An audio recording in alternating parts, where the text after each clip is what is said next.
Depuis 1955, ça fait un bail, se déroulent en Belgique les Biennales internationales de la poésie sous l'auspice de la Maison de la Poésie ici à Bruxelles, la même où nous avons présenté le mois dernier, souvenez-vous-en, avec Barbara Flamand, l'Association des écrivains belges et le musée Camille Lemonnier. Bon, ça fait beaucoup d'associations, tout ça, et puis aussi pas mal de subsides, et espérons qu'ils soient bien employés. Mais en tous les cas, ça fonctionne. Pour preuve, cette fameuse biennale qui se tient au Palais des Congrès de Liège, en bord de Meuse, et rassemble pas mal de monde, ça, nous avons pu le vérifier. Alors, ça dure 3 jours, on y tient des colloques, des tables rondes, des exposés, des spectacles, etc. Et pour en parler, le président de la biennale, Lucien Noulet, lui-même, poète et écrivain. Bon, Lucien Noulet, je viens de voir un petit peu, il y a quand même pas mal de monde. Hein. Ah oui, on est très content. Hein. Il y a 80 poètes, il y a 70 inscrits en plus. Et puis alors maintenant, on avait une quarantaine de jeunes étudiants qui sont venus participer aux tables rondes cet après-midi. C'est génial. Bah, une biennale, ça a lieu tous les 2 ans. En effet, oui. Donc la prochaine, c'est... C'est dans 2 ans. Attends, on est en 2014. 14, oui, c'est ça, ce sera en 14. Auparavant, ça se faisait à Knock, je crois, non? Au casino. Ça se faisait au casino de Knock jusqu'en 1980, je crois, 80. Et puis, bon, il y a eu des problèmes linguistiques, il ne faut pas mettre un chat dans un sac. Et donc, on a déménagé sur Liège, tant mieux pour Liège. Hein. Mais problème linguistique, je voulais justement en parler également parce que c'est quand même, bon, c'est une festivité internationale. Donc c'est de la poésie en fait de tous les pays. D'ailleurs, je crois que les lauréats, on en parlera rapidement. Les derniers, c'était la Suède, c'était l'Italie, c'était le Liban. Oui. Donc, éventuellement, les Flamands pourraient être des poètes aussi, non? Il n'y a pas de raison, simplement. D'ailleurs, nous avons une délégation, une représentation ou quelques poètes néerlandophones ici. Ils sont les très, très, très bienvenus.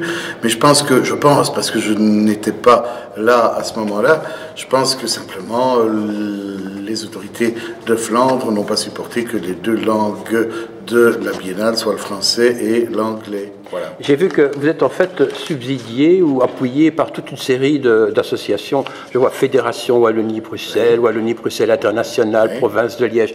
En fait, quand on dit que vous êtes appuyé, c'est vraiment subsidié en argent, sonnant et trébuchant ou bien... Il y a toute forme d'aide. Par exemple, le Palais des Congrès nous est alloué à des conditions très avantageuses. Donc c'est pas gratuit, mais... c'est très bienvenu en tout cas. Et puis alors on a aussi de l'argent sonnant et trébuchant. Il ne faut pas oublier que si les personnes payent leur impôt provincial, leur impôt communal, leur impôt fédéral ou simplement de la communauté, ben c'est aussi pour que la culture rayonne. Et alors, il y a aussi un prix que vous attribuez, en fait, à chaque biennale, un prix de la poésie. Donc, les derniers prix, c'était donc... Transrömer était le dernier prix de la Suède. C'était un Suédois, mais alors ce qui est amusant, c'est qu'il a eu le prix Nobel tout de suite après.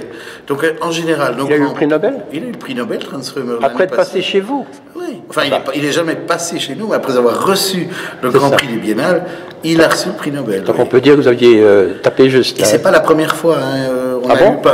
Pour le prix Nobel, oui. Mais enfin, il est arrivé assez souvent que des poètes encore méconnus gagnent en notoriété après notre prix. Je n'ai pas dit grâce à notre prix, mais après notre prix. Ce qui signifie que souvent nous avons un jury qui a le nez fin et qui détecte quand même de très très grands poètes. Alors ma dernière question, moi je me demande mais vraiment à quoi ça sert la poésie? Moi je ne sais pas. Ah ben non. Je pense que la poésie sert à rien. C'est un peu comme si vous me demandiez à quoi ça sert de respirer ou le soleil.